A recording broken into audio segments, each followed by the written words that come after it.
আমাদের মাননীয় সুশীল সমাজ যারা আছেন, আপনারাও কিন্তু আমাদের মাথার মুকুট। সবচেয়ে বেশি জ্ঞানী বিজ্ঞ আপনারা। আপনারা বিশ্ববিদ্যালয়ে পাঠদান করেন, আপনারা এনজিও চালান, আপনারা ব্যবসায়িক প্রতিষ্ঠান চালান, আপনারা অনেক জ্ঞানী গুণী মানুষ। এই জ্ঞান, আপনাদের যে জ্ঞান আল্লাহ তাআলা দিয়েছেন, সেইটা দেশের জনগণের জন্য ব্যবহার করেন। দেশের জনগণ যেন গণতন্ত্র ফিরে পায়।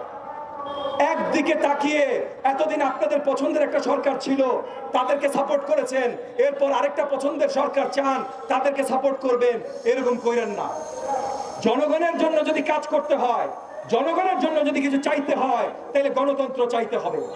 এবং গণতন্ত্র ফিরে নিয়ে আসার অন্য কোনো উপায় নাই ভাই, নির্বাচন ছাড়া।